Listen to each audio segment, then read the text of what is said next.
Hai pemirsa Katolikpedia, jumpa lagi bersama saya dalam program Travel Story Katolikpedia. Dalam Temu Kangen kali ini, kita akan mengulas informasi seputar Paus Fransiskus dan Paskah di Vatikan yang baru saja kita lewati. Tapi, seperti biasa, sebelum kita saling berbagi informasi, yuk kita saling dukung dengan cara subscribe channel ini ya. Dukungan dari kalian adalah penyemangat bagi kami. Paskah tahun ini benar-benar kelabu.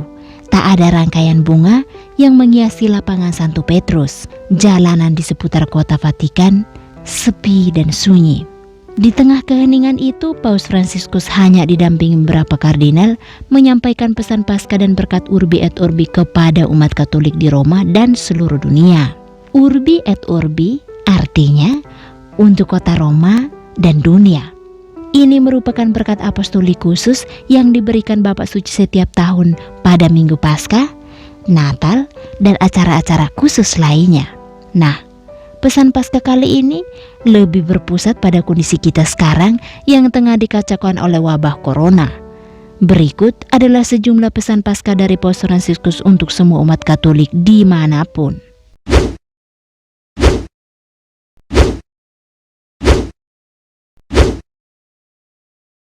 Hari ini warta gereja menggema di seluruh dunia.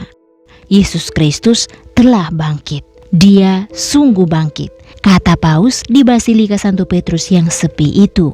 Paus Fransiskus meminta umat Katolik untuk bersatu dalam solidaritas dan terus berharap kepada Kristus yang bangkit di tengah pandemi corona.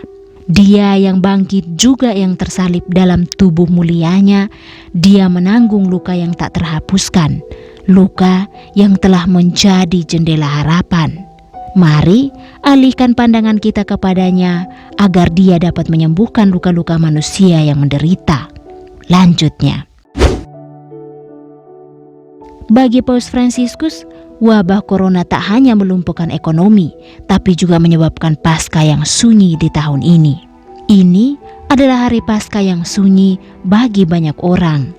Hidup di tengah kesedihan dan kesulitan yang disebabkan pandemi, dari penderitaan fisik hingga kesulitan ekonomi.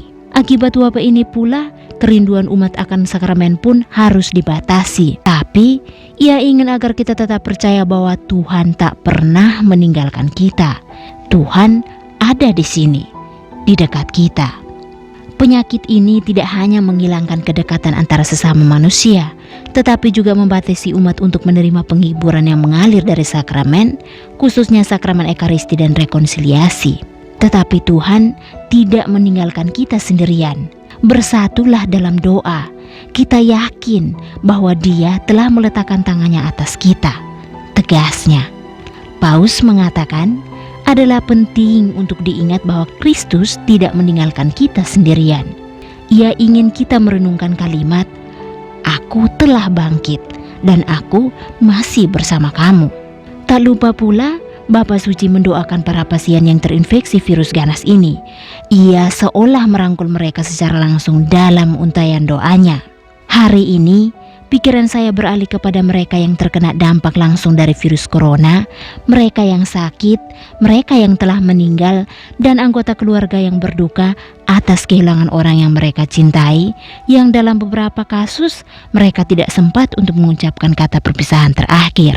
Semoga Dia, pemilik kehidupan, menyambut mereka yang meninggal ke dalam kerajaannya dan memberikan penghiburan serta harapan bagi mereka yang masih menderita, terutama orang tua dan mereka yang sendirian, ujarnya. Sadar atau tidak sadar, kehadiran corona semakin menumbuhkan sikap egois dalam diri kita. Kita lebih mementingkan diri sendiri ketimbang sesama. Maka Bapak Suci menghimbau agar kita semua menurunkan sikap egois dalam diri kita dan mau membuka diri untuk memperhatikan sesama yang mungkin sedang kesulitan di lingkungan tempat tinggal kita. Ini bukan waktu untuk ketidakpedulian, karena seluruh dunia menderita dan kita perlu bersatu dalam menghadapi pandemi ini. Sikap tidak peduli, egoisme, dan perpecahan bukanlah kata-kata yang ingin kita dengar saat ini. Pesan Paus Fransiskus. Paus Fransiskus mengakhiri pesan Urbi et Orbi dengan sebuah doa. Semoga Kristus yang telah mengalahkan maut, membuka bagi kita jalan menuju keselamatan kekal, menghilangkan kegelapan umat manusia yang menderita, dan membawa kita ke dalam terang kemuliaannya yang tiada akhir. Itulah pesan Paskah kali ini dari Paus Fransiskus. Semoga pesan-pesan penting yang disampaikan Bapak Suci ini sampai ke hati dan jadi pedoman bagi hidup kita. Jangan lupa share video ini ke media sosial kamu agar berita baik ini sampai juga kepada sahabat Katolik yang lainnya. Sampai jumpa, Tuhan memberkati.